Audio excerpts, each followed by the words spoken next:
quick. And we're just gonna keep it chillax. Hey, beauty queen.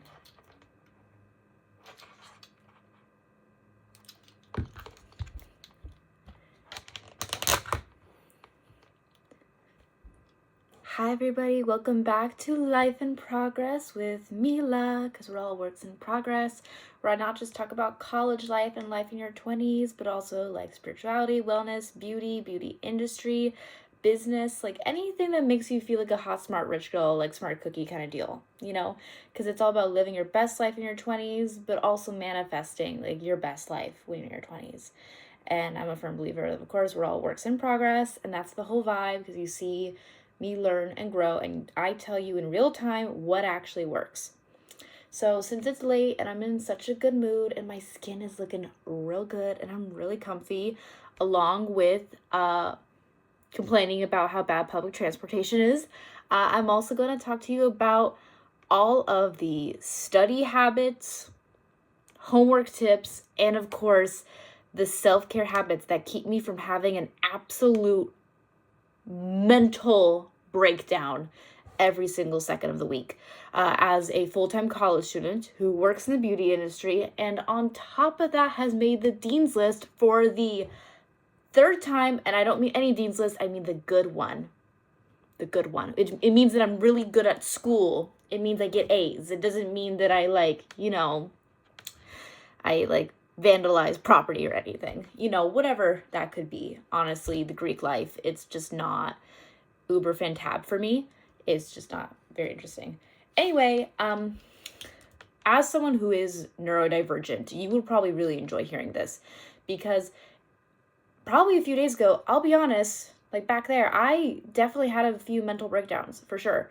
I was like getting like really low self-esteem because I kind of bombed a few mock auditions, because I'm also a theater major and I'm continuously learning more and more and more about myself. And I feel like one of the most helpful mindsets to have when getting into obstacles, basically what I'm trying to say is that the best mindset to have when you are being put in front of obstacles or challenges or failure even is everything is a learning opportunity. And on top of that, you learn something new about yourself when you fail every time. And when you learn something new about yourself, it's like a little epiphany. It's like hacking the system. It's like empowering because it makes you love yourself even more. And I feel like I used to be like, oh, well, at least it's over. It's ripping off a Band-Aid. And that's not good. I realized that was not a helpful state of mind or like mindset to have when completing like performances like that. I need to make sure I was in it, and I wasn't in my head, which is also something that I will talk about as well. But this is just going to be a general talk. Basically, the things that are going to make it in are the actual really important stuff. So number one is bedtime. I am doing this right as it's hitting 12 a.m. And I know what you're thinking, Mila, why would you do that? Well, as a girl, hear me out. Sometimes we're night owls, sometimes we're not. Some of us don't get home till really late, and etc., etc. And I think, honestly, in the end, when it comes to developing your sleep routine, ideally consistently good sleep is very, very important.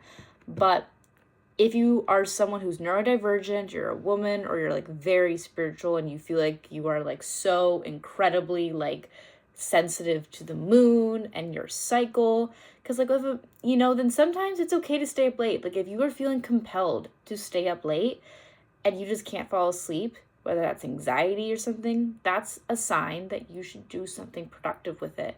Maybe you take an extra long shower. Maybe you do some laundry.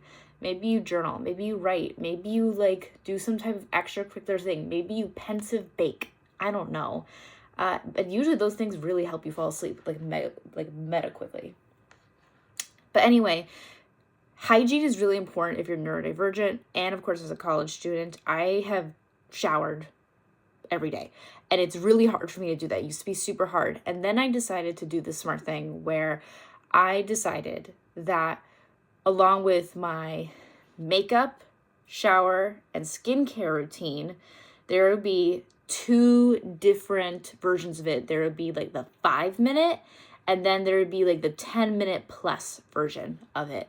So if I'm doing skincare, maybe once a week, I'll have like my hour and a half long one where I have a sheet mask and I'm have like, like a rom-com on in the background and I'm just doing stuff. Or my 5 minute one could be like, I need to get to bed and I need to take off this makeup so I don't wake up in the morning feeling ugly on top of feeling bad about myself, And honestly, that's a really amazing, I feel like, expansive change that happened in my life that I hope happens to you. And that is, no matter how crap I feel, for example, I know that I will always be like walking sex. Like, no cheese. Like, no shit. It is like I am walking sex. And no matter how bad I feel about myself, I at least know consistently that the right eyes are always on me. And that is a very difficult thing to go through. But basically, making sure that your hygiene routine, you have a flexibility where maybe you have your 5-minute shower routine, you have your 10-minute one. And also, I'm very water conscious. So I set timers when I'm in the shower and I don't dilly-dally too much. But a shower is a shower. When you, bare minimum, a shower is a shower. And sometimes you just got to get clean, But that's always really important. Also, I keep in mind that when you are like knee deep in semesters at university, your hobbies, they're not fun anymore. It's really hard to spend time on your hobbies. I would say, the best thing you can do for fun and for like inner peace is something that's low maintenance, that feeds your soul into tomorrow. Like maybe you bake on occasion or something like that. And I would say the worst thing you could do for yourself is turn your hobby into a side hustle. I used to play lots of Dungeons and Dragons. I used to be a DM for hire, ruined it. I don't play D&D anymore. It's terrible. But otherwise, I feel like, I feel like when it comes to exploring yourself creatively is one of the most healthiest things anyone can do.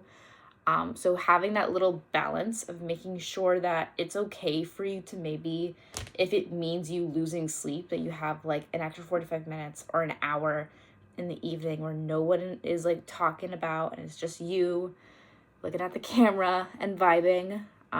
That could be a good thing. So making sure you have a short routine, self-care routine, everything. Also, even if like you're not going to school till like 12 p.m. and that's like your first class of the day, I still always set my clothes out the night before, and I end up accidentally pre-planning roughly like my outfits for the week based off of like one or two pair of jeans or like one specific sweater that I'm going to wear consistently. And I keep that in like a pile in the back of my room. And I feel like that's something that would really help, especially if you're indecisive. Give yourself like two variations of the same outfit for a day. And that will be really, really helpful, especially if you have other things to focus on. You still want to look cute. Study habits. Whether it's computer science, marketing, literature, theater, discipline trumps talent, always. And I sense it in the mix where I meet a lot of people who are very talented, but I don't know how to explain it, but discipline over talent prevails and is like so much more intense and more powerful, I believe, in the sense that you know that you had to work for something. You know that there was an art, there was a craft, there was a development. While people who just rely on while people who just rely on talent, they just, don't feel the need to improve. And that's never the case. There's always room for improvement, especially in just whatever fields you go into. And I try not to let that stress me out, but to always just be calm in my natural state where growth is inevitable, and sometimes it's an uphill climb and sometimes it's a downward spiral. That's just progress. But discipline is very important. As someone who is neurodivergent, I will say discipline like makes my because discipline actually really looks different for individual people. It just does. There's a variety of different ways people view discipline. Sometimes it's like just keeping organized. Sometimes it's just understanding your body, your cues, what your body needs, what your brain needs right now. Sometimes it's, basically parenting yourself. Sometimes it's like 50 Shades of Grey or 50 Shades of just, and you just have to like punish yourself through it. Which, first off, if you feel the need to punish yourself through something, are you really meant to be doing it? And if it happens on occasion, sure, but if you have to do it every single day, of like punishing your mind, your body, your spirit and soul to get you through this, are you meant to be doing it? And I think that's a very interesting question to ask, especially for women, because in this hell-born capitalistic society that, of course, in my opinion, has direct contributions to like the patriarchy, which is society ruled by men, either politically, spiritually, economically, and like culturally, etc., and so forth. And the 9 to 5 is based off men's hormonal cycles, which is like a daily occurrence. Well, for us women, it's like a whole month or so. And honestly, I feel like as women, we constantly feel the need to punish ourselves and abuse ourselves. So other people don't do it for us. We make it convenient. We make ourselves small. And on top of that, I feel like in society, we villainize femininity so much because we have developed this whole aspect where we think that in order to be feminine, you cannot have power. And in order to be feminine, you cannot be ambitious. Barbie exists for a reason. Barbie exists for that reason. And basically what I'm trying to say is I feel like society really benefits from women being unhappy and women not being at peace and women feeling the need to bind themselves and control themselves into certain things. And honestly, you can find ways to navigate your divine feminine energy without having to basically pin yourself down. Blessed. Ow. Luckily we have this. Without having to pin yourself down, to what, society wants you to do. So if you are feeling the need to conform to a branch of puzzle, whatever, of a specific puzzle piece where you don't even like the purpose, you don't even like the impact, you don't even like what you do in the end, you know that in this world dynamic, in this mosaic puzzle piece, that it is just not doing it for you. Like you don't feel like you fit anywhere and you're just like shoving your pieces down and it doesn't want to create an image appealing to you. Why do it, So if you are, for example, if you feel the need to force yourself to wake up so effing early, to do what? Work out? Okay, that's good. That's really good. That's good because that's good for you. That feeds your soul into tomorrow. Now, should you be waking up early for other people who maybe are going to be coming to work at like noon while you got to be there at like 7 a.m. sharp? Sadly, yeah, sometimes that happens. But no, you can choose no. You could say no. If you're going to ever wake up early or stay up late, it has to, especially for me as a woman, it has to be for you constantly. It just has to be. Because otherwise, those are these very vulnerable times in like our energy, in our aura, in our cycle, and also in our brain chemistry and our brain function that requires this intimate form of trust that we need to build for ourselves first. And it's like whatever happens right before we go to bed or right when we wake up dictates potentially how we take care of ourselves throughout the day. So basically, that's a really big key point into having that. Also, now let's get into homework stuff because I know that's really important to you guys, Avi. So try really hard to not use ChatGPT for stuff. Nowadays, I feel like college professors, when they're talking about ChatGPT being used in assignments and a student being caught using ChatGPT, they talk about it like it's a teen getting pregnant. It's like, well, it happens sometimes, you know? So what are we gonna do about it? We gotta really look at why that was the case. You know what I mean? And I think it's like, I feel like it's like phoning it in a little, but also really strategic, to just let your students be like, hey, if you use ChatGPT, that's fine, but maybe you just have to credit it like as like an extra source, or you're allowed a like basically a budget. Like I could put your essay into turnitin.com, and it could only say like 10% of it or less was used with ChatGPT. There's my budget for you, and that's what I would do, honestly. But otherwise, try really hard not to. But there are very strategic ways to use ChatGPT that aren't technically cheating, especially for essays.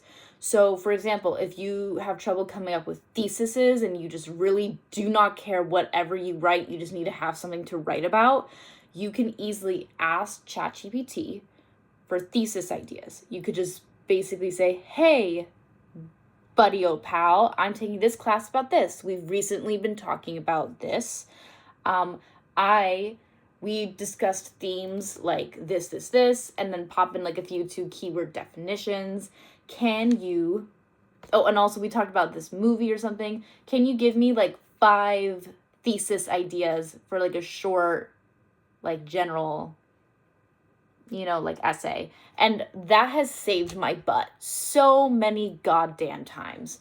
Just letting ChatGPT do the creative work for you and you just do like the actual writing part, that's pretty decent. Also, flashcards. Flashcards are really helpful.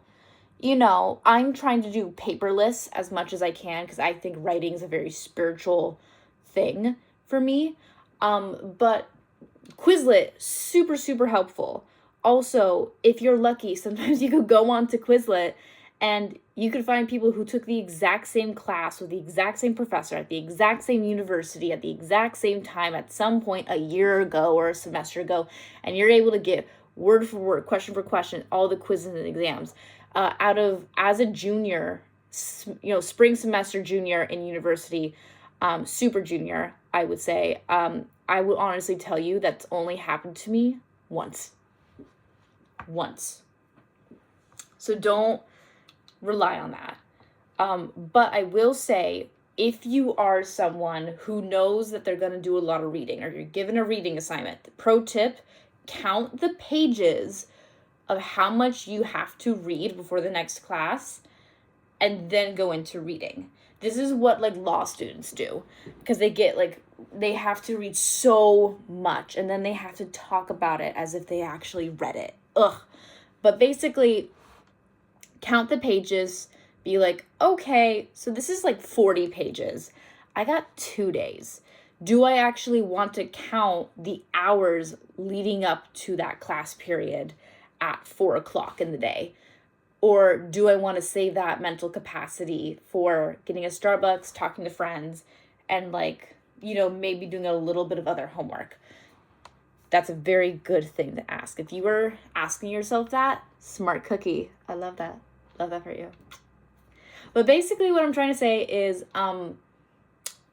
basically budget yourself, not just a minimum of pages that you can read in one sitting, but a maximum. Give yourself a maximum of how much work that you have to do in that certain period of time in order for you to feel comfortable putting stuff down. Same thing with essays. Maximums, not just minimums. They'll have a minimum word count of 1,000 words, which is really just 2 pages double spaced, I think, roughly. You're good.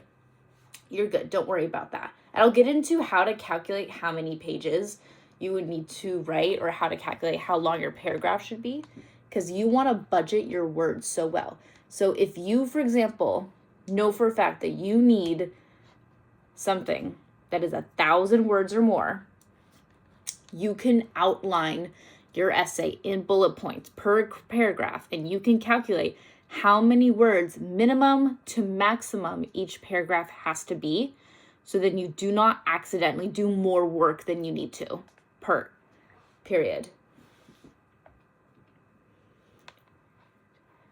Also, hear me out.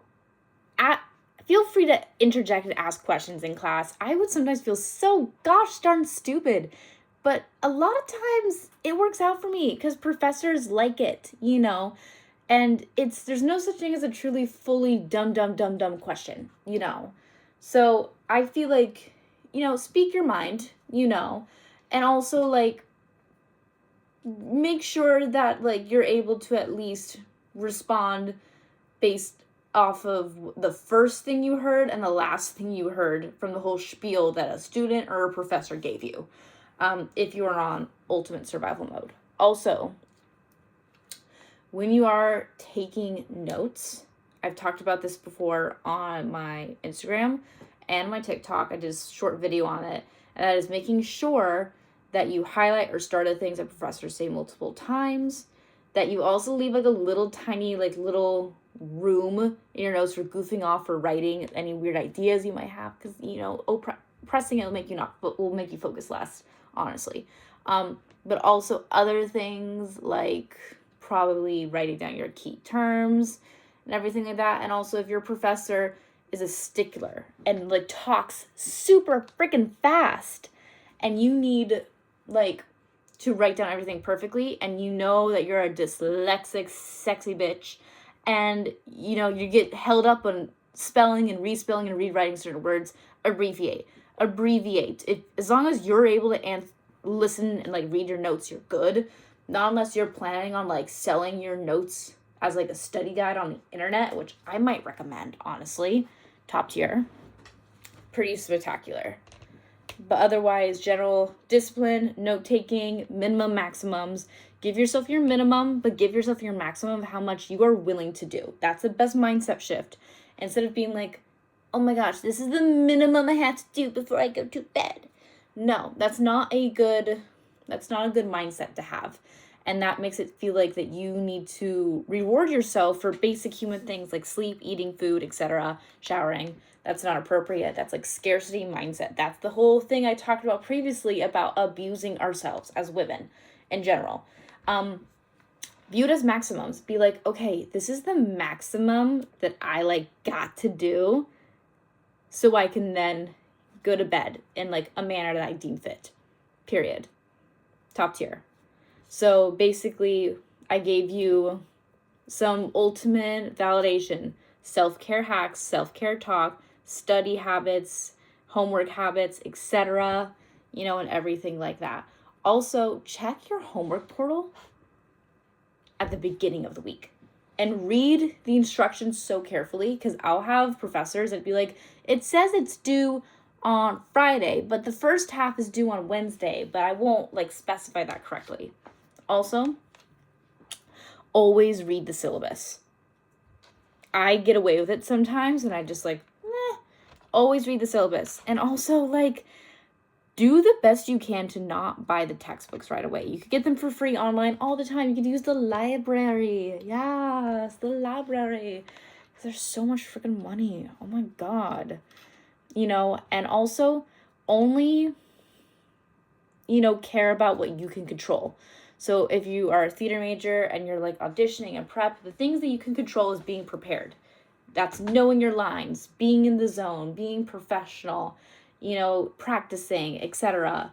While, you know, like for exam or a quiz, you know, that could be making sure you study it beforehand, etc. and so forth, along with a multitude of other things. Basically, that's kind of how you would go about it. Also, drink water. Also, listen to like study subliminals. That's like really helped me. Top tier. And also, when you annotate, do like hot girl annotation and color code it. Be like, okay, orange highlight is for things that I could like bring up in class to make me sound smart. Blue is important. Green is stuff to like put in writing, blah, blah, blah, and etc. I do that. Do I do it all the time? No.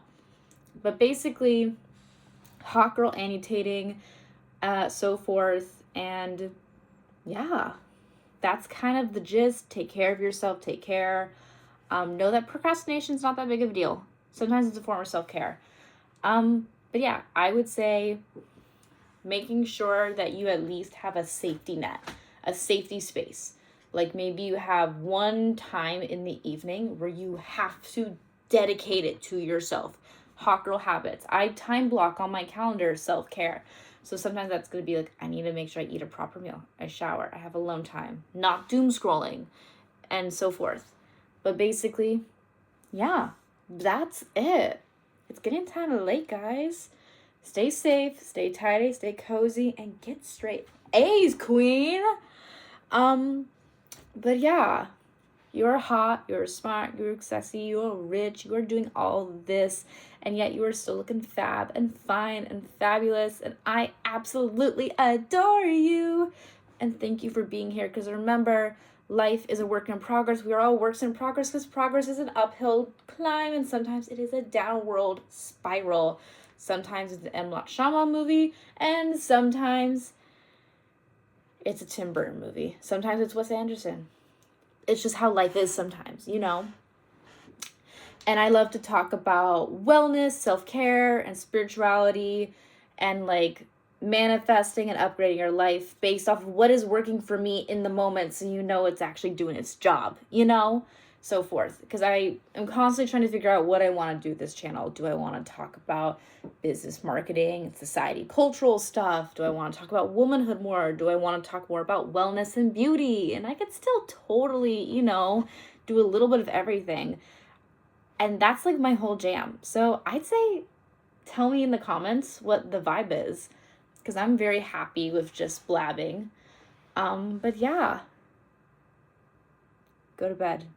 Stay safe. Kiss, kiss. Mwah. And remember, be awesome, because awesome is your natural state. I don't even need to tell you. Bye, queens. Bye.